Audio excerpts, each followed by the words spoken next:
The cursor blinked at me from line 847 of the authentication module, 11:47 p.m. on a Tuesday, and I was still hunting down a bug for a client deadline. The house was quiet, Emma finishing homework upstairs, Jake asleep after Little League practice, and Rebecca supposedly at a marketing dinner in Denver. I reached for my third cup of coffee, cold but still caffeinated. This was our rhythm. Rebecca traveling for work while I held down the fort, debugging code for clients who needed everything.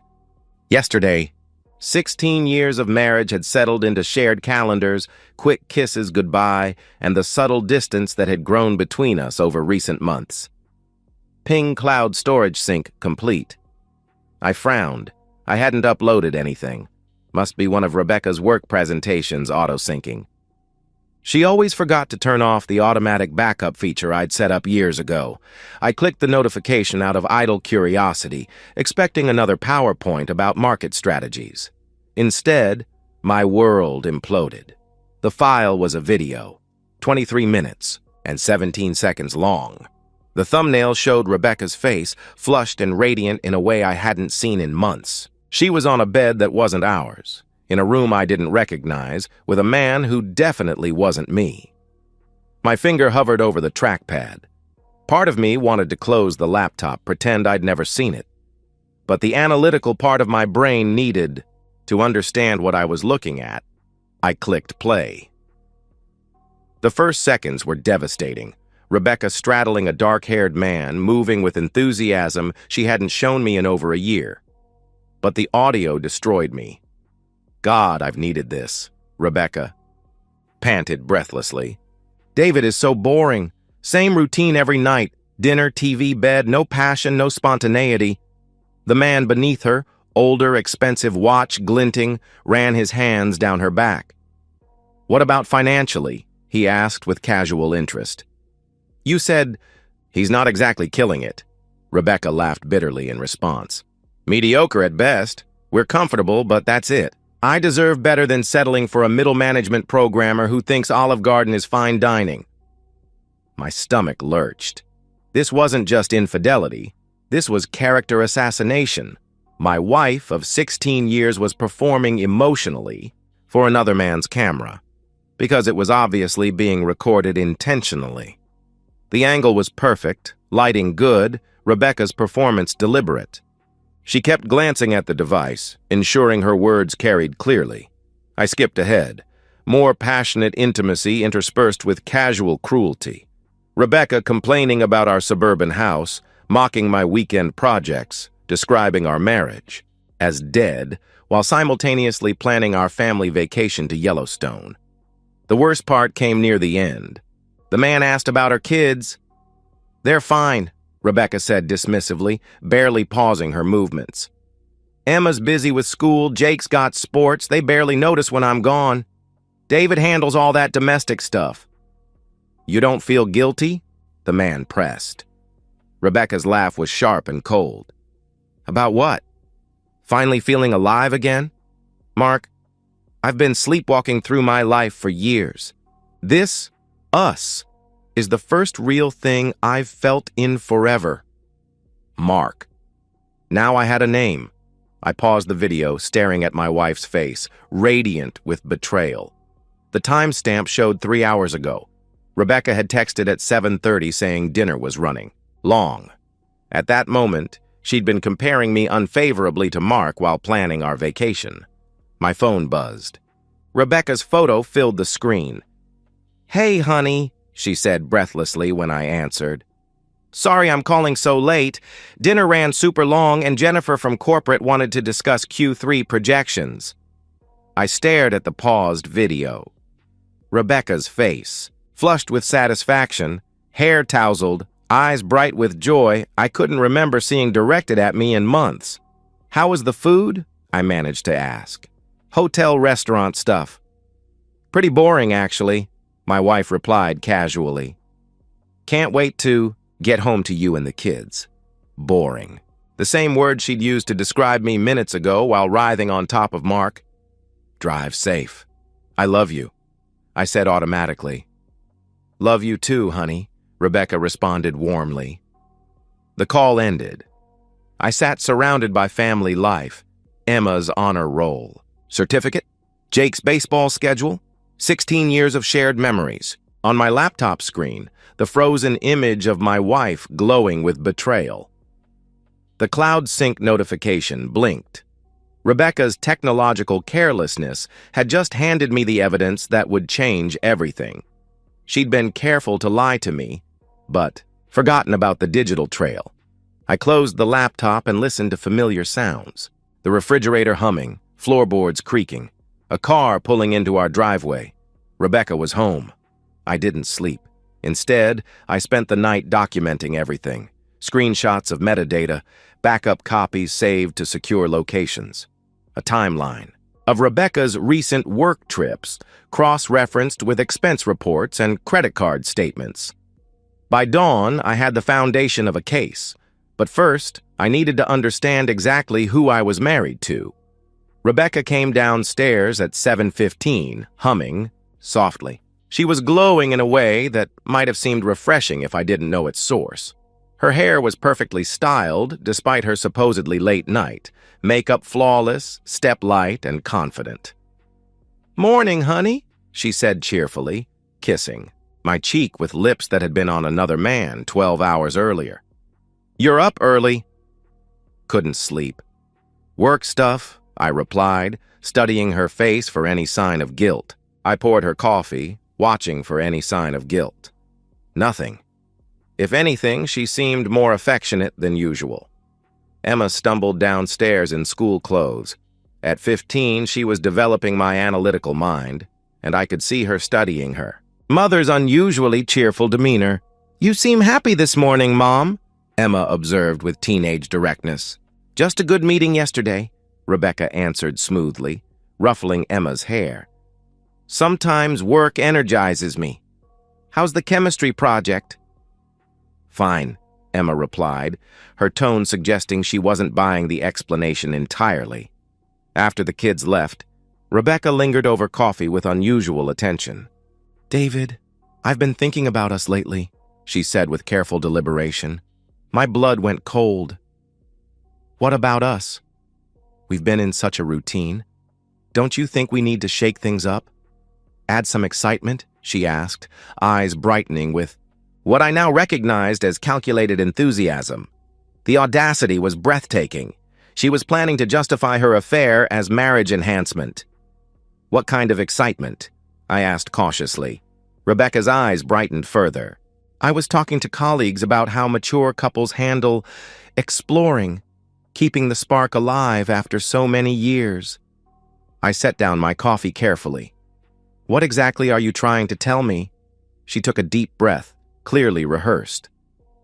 "I think we should consider opening up our marriage. Just physically, nothing emotional. A way to rediscover ourselves before reconnecting as a couple." She was suggesting I agree to let her continue her relationship with Mark with my blessing. "You want a hall pass?" I said flatly. "That's crude," Rebecca corrected with a slight frown. "I'm talking about mature adult exploration within our committed relationship." I opened my laptop and turned the screen toward her. The video was loaded, paused at a frame showing her face clearly. "Is this what you mean by mature exploration?" Color drained from Rebecca's face, but only momentarily. Then her expression hardened into something I'd never seen, cold, calculating, unashamed. "You've been spying on me," she accused. "Your phone!" "Auto-synced to our cloud storage," I replied evenly. "You handed me the evidence yourself." She glanced at the screen, then back at me. No tears, no apologies. Just irritation at being caught. "How long have you known?" she asked. "Since last night." Rebecca nodded, processing tactical implications. "Okay. Now we can have an honest conversation about our marriage." "What marriage?" I asked incredulously. "You spent last night having intimacy with another man while telling him how boring and financially mediocre I am." "The marriage that's been dead for months, David," she replied, her voice taking on the persuasive tone she used with difficult clients. where we go through motions for the kids while slowly dying inside. I'm not ashamed of needing more than this suburban prison. Mark makes me feel alive in ways you haven't in years. Mark Lavalier, VP of Sales at your company. Married with 2 kids, I stated. She waved dismissively. That's complicated. We both understand what this is. Physical release, emotional connection, but nothing that threatens our primary relationships. Except you spent 20 minutes trash-talking. Your primary relationship while you fucked him, I pointed out. I was venting frustration, Rebecca said with practiced justification. Don't you complain about me sometimes? The false equivalency was staggering. Not while having intimacy with other women. This is exactly what I mean about you not understanding mature relationships, she continued with growing confidence. Other couples navigate this all the time. How long? I demanded. We've been seeing each other 4 months, she admitted. But the emotional distance started way before that. We've been roommates for over a year. 4 months. Rebecca's increased travel, new workout routine, working late weekend conferences. Were there others? I asked. She hesitated just long enough to confirm my suspicions. A couple of brief connections at conferences, nothing serious. Jesus Christ, Rebecca. Don't be dramatic, she replied with irritating calm. I explored physical connections while maintaining our family structure. Our kids are happy, bills are paid, social life intact.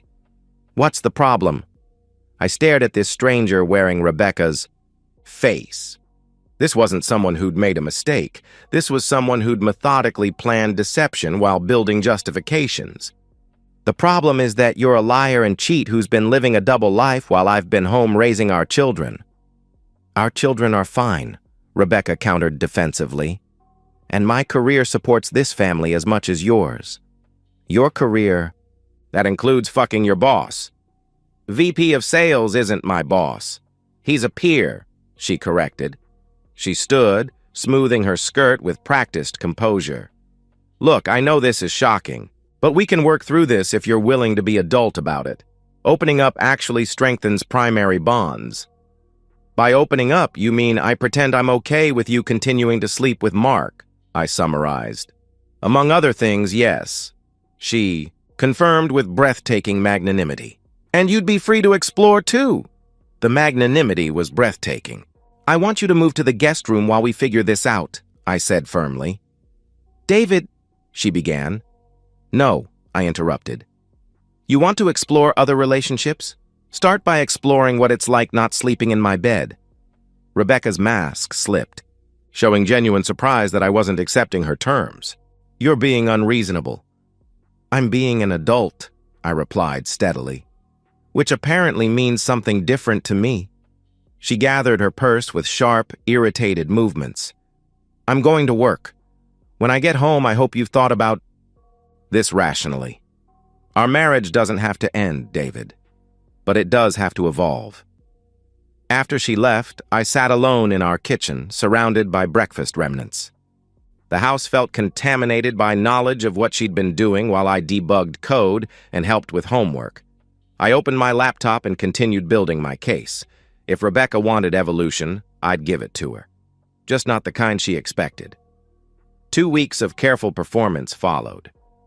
I played the considering husband, meeting Rebecca's attempts at honest communication with measured responses suggesting I might accept her arrangement. She interpreted my lack of explosive anger as progress. Meanwhile, I was building a case that would withstand any divorce attorney in Illinois. Sandra came recommended by my brother Mike, former Chicago PD detective, 15 years in private investigation specializing in matrimonial cases. Professional, discreet, expensive enough to ensure quality. Your wife's not very good at this, Sandra said during our third meeting, sliding a folder across the Starbucks table. Either incredibly arrogant or genuinely doesn't understand how easy she is to track. The folder contained a timeline that turned my stomach. Rebecca hadn't just been seeing Mark. She'd systematically worked through her company's executive ranks for over a year. Hotel receipts that didn't match claimed accommodations, expense reports for dinners with non-existent clients, conference registrations for events she'd never attended. Mark Lavalier is actually the third concurrent relationship, Sandra continued, matter-of-factly. There's James Morrison from Portland. She sees him during West Coast trips, and David Reese from European Division met during that London conference in February. I remembered London. Rebecca had been gone 6 days, supposedly meeting international clients. She'd returned energized and affectionate, bringing gifts and talking enthusiastically about expanding her professional network. She has a type, Sandra observed clinically. Married executives with strong financial profiles. Very strategic target selection. The evidence was overwhelming. Screenshots from Rebecca's company phone retrieved through Sandra's IT contact. Photos of Rebecca entering hotels with various men during claimed business trips. Financial records, showing personal expenses charged to company cards and reimbursed through fabricated client entertainment. But the most damaging evidence came from Rebecca herself. She'd gotten comfortable, and comfortable people make mistakes. Like the voice recording Sandra captured of Rebecca discussing me with Mark. David's basically a live-in babysitter at this point. Rebecca's voice was crystal clear through Sandra's recording equipment. He's got this whole domestic routine, so I don't deal with day-to-day kid stuff. Actually pretty convenient. What about divorce? Mark's voice asked with casual interest. What about it? Rebecca responded with confident dismissal. He's conflict-averse and financially dependent on my income for the lifestyle he wants. He'll take whatever deal keeps him comfortable and avoids drama. I know exactly how to handle David. Sandra had dozens of similar recordings. Rebecca discussing her exit strategy, plans to eventually move in with whichever executive proved most advantageous, dismissive analysis of my character and earning potential. She's not wrong about being the higher earner, I admitted reluctantly. Her salary and bonuses are 30% higher. Doesn't matter, Sandra replied with professional certainty. Illinois is no fault, but adultery impacts property division and custody. Plus, she's been using marital assets to fund affairs, grounds for reimbursement claims. More importantly, Sandra documented Rebecca's increasing disengagement from family, missed parent-teacher conferences for fake client meetings, Jake's championship game skipped for a Portland weekend with James Morrison, Emma's Honor Society, induction cut short because Mark planned a surprise Chicago evening. Custody angle is your strongest play, Sandra advised. She systematically prioritized affairs over children's significant events. Any judge will notice that pattern. I studied photographs. Rebecca and Mark entering the Palmer house. Rebecca and James at a Portland restaurant that cost more than most people's weekly groceries. Rebecca alone at O'Hare with vacation luggage. Disguised as business travel. How did she think she'd never get caught? I asked, genuinely puzzled. Sandra shrugged with practiced cynicism. Compartmentalization. She's convinced her professional persona is separate from family life, and she's smart enough to manage both. Classic narcissistic thinking. The hardest part was watching Emma and Jake navigate their mother's increasing absence. Emma had started asking pointed questions about Rebecca's travel schedule, distracted behavior during dinners, inability to attend school events that had been calendared. For months.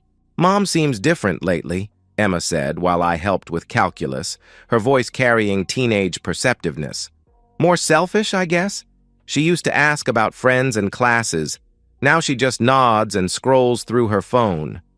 Jake was more direct in his 15-year-old honesty. Why doesn't Mom want to hang out with us anymore? These conversations broke my heart, but strengthened my resolve. Rebecca wasn't just betraying me. She was abandoning her children for executive love affairs. Mike reviewed Sandra's evidence package with the cold eye of a family attorney. This is nuclear-grade material, David, he said with professional appreciation. Everything you need for primary custody, significant property advantages, and potential criminal charges for company credit card fraud. Criminal charges? I asked. Surprised. Using corporate funds for personal affairs, then filing false expense reports? Mike explained matter-of-factly. Textbook embezzlement. Her general counsel will recommend termination and prosecution to avoid liability. I thought about Rebecca's confidence in handling me, her assumption I was too passive to fight back. I want to give her one more week, I decided. Let her get comfortable enough to make one final mistake. You sure? Mike asked with lawyerly caution. Every day risks her getting suspicious. She won't, I replied with certainty. She's convinced she's outsmarted me. Rebecca's going to Chicago this weekend for what she claims is client presentation. Actually, it's a romantic getaway with Mark at the Peninsula. I've seen reservations. Mike leaned back with understanding appreciation. You want to catch her in the biggest lie yet. Then end this marriage in a way that protects my kids and ensures she faces consequences for every choice, I confirmed. Sandra smiled grimly with professional satisfaction. Scorched earth. I can work with that. 3 simultaneous strikes. Perfectly. Time to maximize impact and minimize Rebecca's damage control. She'd spent months maneuvering for advantage in a war she didn't know she was fighting. Time to show her what actual strategy looked like. Friday afternoon, Rebecca kissed me goodbye with lips that would be on another man within hours. She'd packed her small-wheeled suitcase, the one for romantic getaways, not the larger bag for actual business conferences, and was practically glowing with anticipation. Client presentation should go well, she said with practiced ease, checking her phone for the 10th time in 5 minutes. Might run late Sunday depending on follow-up meetings. Drive safely, I replied evenly. Tell the Hartwell Group I said hello. The Hartwell Group was fictional. Rebecca had created elaborate cover stories about courting major new clients, complete with fake presentation materials left strategically visible. She had no idea I'd verified no such company existed. After her car pulled away, I began executing the most precisely timed operation of my life. Phase 1 started at 4:47 p.m. with Mike's downtown law office. The divorce petition was comprehensive. 43 pages of evidence, financial analysis, and custody arguments Sandra and Mike had crafted into an unassailable legal weapon. Filing Friday afternoon means she won't be served until Monday, Mike explained. Gives you the weekend to execute other phases without her knowing what's coming. Perfect, I confirmed. Phase 2 required delicate timing. I'd spent 2 weeks crafting the perfect LinkedIn message to Jennifer Lavalier, professional, concerned, just specific enough to confirm suspicions she clearly already had. Her response came within an hour. David, thank you for reaching out. I've suspected something for months. Mark's been working late constantly, taking weekend business trips that don't show up on his company calendar, becoming increasingly distant and secretive. If you have evidence confirming what I think is happening, I need to see it. My children deserve better than this. I sent her a curated package, enough proof to confirm her marriage was over, but not so much she'd think I was vindictive. Jennifer Lavalier was about to have the worst weekend of her life, but she'd have evidence to protect her children and financial interests. Phase 3 was most satisfying. Rebecca's company had strict policies against personal relationships between employees, especially involving expense account fraud and travel privilege abuse. HR Director Margaret Torres was no nonsense, experienced with similar situations. Mr. Warner, I appreciate you bringing this to our attention, she said during our Friday evening call with professional gravity. We'll need full investigation, but if these allegations prove accurate, Ms. Warner will face immediate disciplinary action. I understand, I replied respectfully. I thought the company should know before this becomes legal. It's going to become legal regardless, Margaret stated with corporate certainty. Using corporate funds for personal affairs and filing fraudulent expense reports? Textbook embezzlement. We'll have no choice but recommend prosecution. By Sunday evening, all pieces were positioned. Rebecca would return from her romantic weekend to find her professional life imploding, her lover's marriage destroyed, and divorce papers waiting. But first, I had one final performance. I'd invited both sets of parents for dinner under the pretense of working on our marriage issues. Rebecca's parents had never particularly liked me. I wasn't ambitious enough for their daughter. My parents had grown uncomfortable with Rebecca's behavior, but been too polite to comment. Emma and Jake were present when Rebecca walked in at 6:30, still glowing from her weekend with Mark. She was surprised to see everyone gathered but recovered quickly. "What's all this?" she asked with curious confusion, setting down her suitcase. "Family meeting," I announced calmly. "We need to discuss some things." Rebecca's parents looked confused but pleased. They'd been pushing marriage counseling. My parents looked concerned but supportive. Emma watched with sharp teenage attention, sensing drama. Jake was just happy everyone was together. "Before we start," I said with deliberate formality, opening my laptop, "I want everyone to understand exactly what we're dealing with." I'd prepared a presentation Rebecca would have admired. Clean graphics, bullet points, supporting documentation. Logical, evidence-based argument appealing to analytical minds. "Rebecca, 3 weeks ago you told me our marriage was dead and you'd been exploring relationships with other men to feel alive again," I began. "You suggested we open our marriage to accommodate your affairs." Rebecca's face went white. This wasn't how she'd planned to control the narrative. "David, what are you—" she began desperately. "Let me finish," I interrupted firmly. I clicked to the next slide, showing Rebecca's travel timeline cross-referenced with hotel receipts and expense reports. This records Rebecca's travel over the past year. Red indicates actual business trips. Blue indicates trips meeting married men for romantic weekends. Dead silence. Emma stared at her mother with dawning comprehension and disgust. Jake looked confused but sensed tension.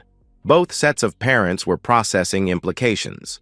"Rebecca has been conducting simultaneous affairs with at least 3 married executives from her company," I continued with methodical devastation, "using our joint credit cards and her corporate expense account to fund these relationships while lying about client meetings and business conferences."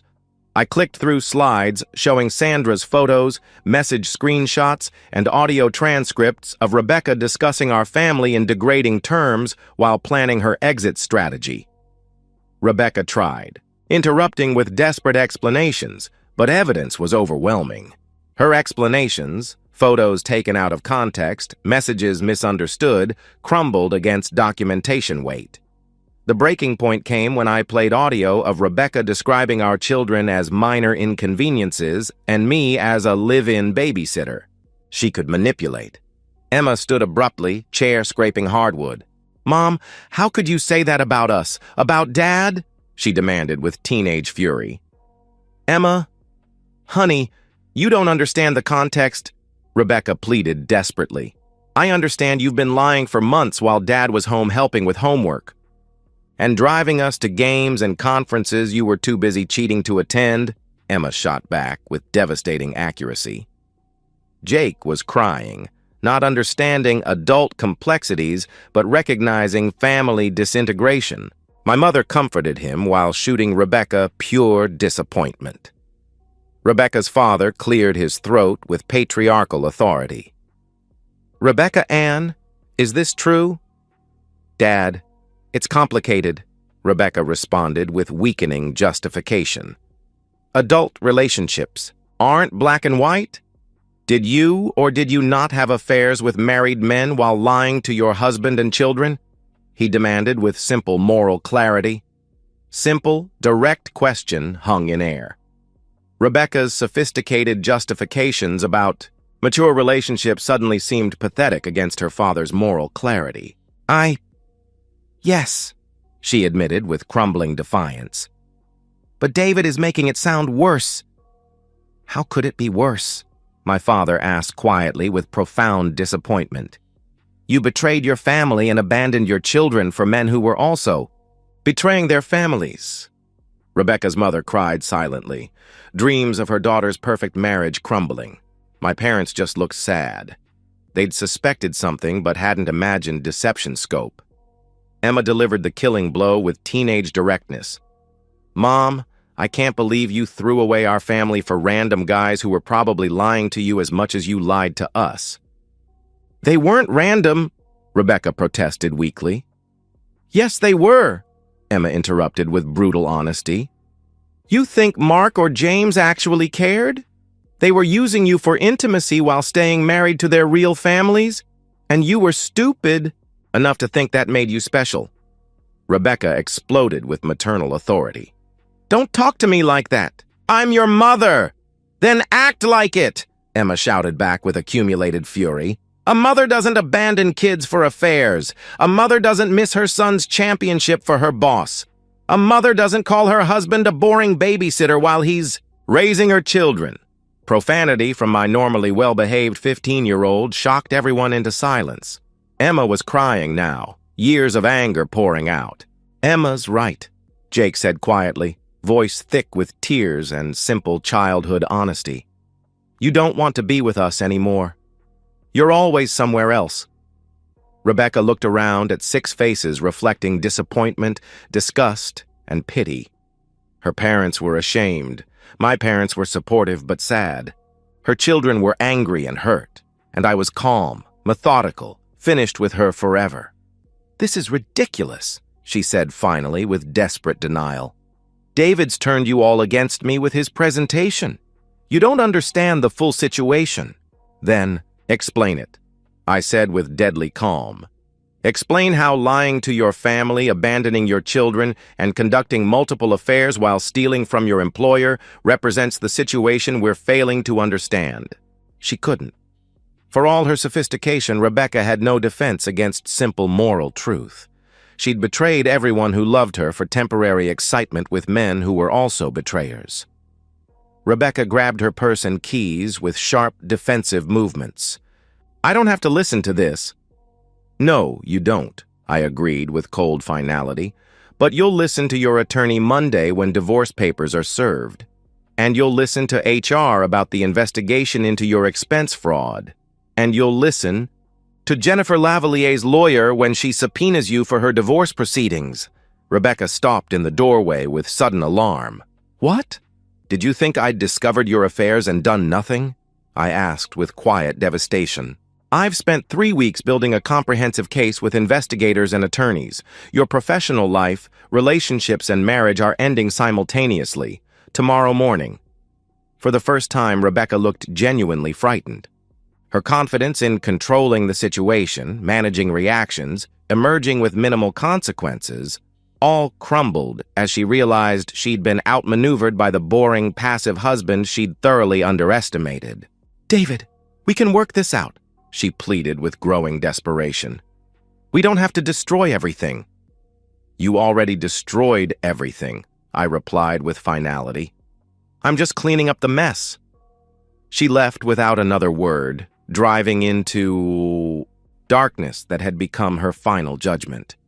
Through the window, I watched her car disappear, taking 16 years of marriage and any illusions about the woman I'd loved. Emma hugged me fiercely. Dad, I'm sorry she did this to you, to all of us, she said with fierce protectiveness.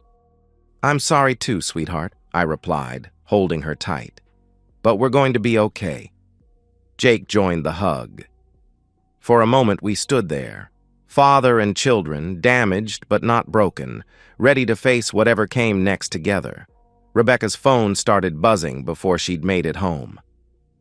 Mark's wife had found the evidence. The reckoning had begun. The collapse came faster than I'd anticipated. Rebecca's double life imploded with controlled demolition efficiency, each failure triggering the next in a cascade she couldn't control. Monday brought divorce papers, served at Rebecca's office by a process server who found her in emergency HR meetings. Margaret Torres later told me Rebecca tried maintaining professional composure while being handed documents detailing her affairs and financial misconduct in clinical legal language. Tuesday, Mark Lavalier cleaned out his office. Jennifer's attorney had moved quickly, filing for emergency custody and asset protection based on my evidence. Mark's company, facing potential liability for executive misconduct, terminated him immediately to distance themselves from scandal. Rebecca's demotion came Thursday, her new title, junior marketing associate, carried 40% pay cuts and eliminated travel privileges. The company needed her gone but wanted to avoid wrongful termination lawsuits, so they'd created a position forcing resignation or professional purgatory. "She's basically answering phones and updating spreadsheets," Sandra told me during our final meeting with professional satisfaction. 20 years of advancement wiped out in a week. The custody hearing 6 weeks later was everything, Mike predicted.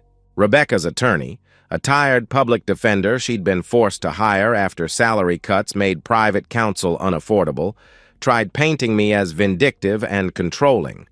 But evidence spoke for itself. Judge Patricia Morrison reviewed Sandra's documentation with methodical attention of someone who'd seen too many families destroyed by adultery. "Ms. Warner, you missed your son's championship game for what you described as a much-needed weekend away from suburban tedium," she stated. "Is that accurate?" Rebecca shifted uncomfortably in the witness chair. "Your Honor, I was going through a difficult marriage period." "That wasn't my question," Judge Morrison interrupted with judicial authority. "Did you prioritize a romantic weekend with a married man over your 12-year-old's most important game?" Yes. But, Rebecca admitted with crumbling defiance. "And you missed your daughter's Honor Society induction for what your texts describe as an amazing night with James that was way better than watching Emma get another certificate." The judge continued relentlessly. "Also accurate?" The courtroom was silent, except for Rebecca's attorney scribbling unusable notes. Rebecca's pattern of choosing affairs over family responsibilities was documented too thoroughly for denial. Emma had asked to speak directly to the judge. At 15, her preferences carried serious weight. "Your Honor, I love my mother, but I don't trust her anymore," Emma testified with remarkable composure. "She's been lying to us for over a year while my dad held our family together. I want to live with him full-time and see Mom weekends if she even wants to." Jake's victim impact statement, written with my help but in his own words, was devastating. "My mom used to come to games and help with homework. Now she's always somewhere else with people more important than us. Dad never misses anything. I want to stay with Dad." The judge awarded me primary custody, with Rebecca receiving supervised weekend visitation. The supervision requirement stung, a clear message questioning her judgment and priorities. Financial settlement was equally brutal. Illinois' consideration of adultery and property division, combined with Rebecca's documented misuse of marital assets, left her with barely 30% of joint holdings. House, retirement accounts, and college funds remained primarily under my control. Mark's divorce proceeded even more catastrophically. Jennifer's attorney, armed with my evidence package, documented every hotel room, romantic dinner, and lie about working late. His settlement included primary custody of twin daughters, 70% of assets, and alimony until his youngest graduated college. Mark broke all contact with Rebecca the day his wife filed, Sandra informed me with investigative thoroughness. His love wasn't strong enough to survive actual consequences. James Morrison and David Reese suffered similar fates as their wives. Discovered evidence I'd shared through anonymous packages. Rebecca's exciting network of powerful lovers evaporated overnight, leaving her professionally diminished, financially strapped, and romantically alone. 4 months after my initial discovery, Rebecca was forced to sell her house stake to pay legal fees and moving expenses. She'd found a studio apartment across town, cramped, expensive, and daily reminder of the life she'd traded for temporary excitement. I attended the closing, watching Rebecca sign papers transferring her stake in 16 years of shared memories, for a check barely covering first year's rent. She looked smaller somehow, diminished by consequence weight she'd never anticipated. "David," she said afterward in the parking lot with genuine vulnerability, "I know you don't want to hear this, but I am sorry. I never meant for things to go this far." I studied her face, looking for the woman I'd married. She was still there, buried beneath poor choices and delusional justifications, but she was a stranger now. "You're right. I don't want to hear it, I replied with measured finality. Not because I'm angry, but because it doesn't matter. You made choices, Rebecca. Every single day for over a year, you chose excitement over family, lies over truth, temporary pleasure over permanent relationships. I'm just ensuring you live with consequences. The kids barely talk to me anymore, she said with growing despair. That's not my fault, that's yours, I stated with unwavering clarity. You taught them mothers abandon children for affairs. You taught them wives lie while mocking husbands to lovers. If you want relationships with Emma and Jake, rebuild their... Trust one honest conversation at a time. Rebecca's eyes filled with tears, first genuine emotion I'd seen since this began. I messed up everything good in my life for men who didn't even care about me, she admitted with devastating self-awareness. Yes, you did, I confirmed, without softening the blow. She nodded slowly, finally understanding her sophisticated justifications about mature relationships had been self-serving delusions. She'd destroyed her marriage, abandoned her children, and ruined her career for men who'd discarded her when loving her became inconvenient. I hope someday you can forgive me, she said with quiet pleading. I already have, Rebecca, I replied with surprising gentleness. Not for your sake, but for mine and the kids. Holding anger would just give you power over our future. And you've had enough power over our lives. I drove home to the house that was now truly mine, where Emma was helping Jake with algebra at the kitchen table where Rebecca had once tried justifying affairs as marriage enhancement.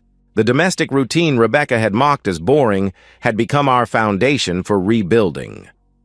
6 months after the discovery that changed everything, I sat in the same office where my marriage imploded, watching Emma work on college application essays. She was writing about overcoming adversity, her words carrying wisdom of someone who'd learned early that character matters more than excitement. I learned that integrity isn't about being perfect, she typed with thoughtful concentration. It's about being honest, especially when honesty is difficult. My father showed me that real strength isn't about winning. It's about protecting people you love and holding accountable people who hurt them. Jake had thrived in our new stability. His grades improved dramatically once underlying tension disappeared, and his confidence grew knowing his father would always be present for important things. He still saw Rebecca every other weekend, but their relationship remained strained. She'd moved to a larger apartment and was making efforts to rebuild connections, but trust, once broken so completely, was slow to heal. My own life had found unexpected rhythm. Work was going well. The promotion Rebecca had mocked as middle management had led to senior architect position with substantial salary increases. I'd been on a few dates, but wasn't rushing into anything serious. Experience with Rebecca taught me the crucial importance of truly knowing someone's character before major commitments. That evening, I opened my laptop to delete the cloud storage folder containing all evidence from Rebecca's affairs. The video that started everything, Sandra's photographs, deception timeline, audio recordings, all could finally be permanently erased. Some things, I thought, hovering over delete, are better left buried once justice is served. The irony wasn't lost, that the same technology revealing Rebecca's betrayal now allowed me to let it go completely. Her careless digital security had been her downfall, but my methodical documentation had been our salvation. I clicked delete and watched 3 months of evidence vanish forever. Rebecca's betrayal would always be part of our family history, but no longer needed to be part of our future. My phone buzzed with Emma's text. Thanks for always being the parent who stayed. I smiled and returned to evening cleanup that Rebecca had once mocked as suburban tedium. Dishes needed washing, tomorrow's coffee needed setting up, Jake's uniform needed checking for grass stains, boring, domestic, predictable tasks that meant my children could count on me to be present, honest, and reliable. Rebecca had taught them, through negative example, that excitement without character is worthless, that promises matter more than passion, and that the parent who shows up consistently is worth more than the parent who shows up spectacularly but sporadically. And that's the end of today's story. If you enjoyed it, please give this video a thumbs up and drop a comment below. Your support helps the algorithm push my content further. If you're new to the channel, don't forget to hit that subscribe button. It really helps me keep creating more stories for you. Thanks for watching, and I'll see you in the next one.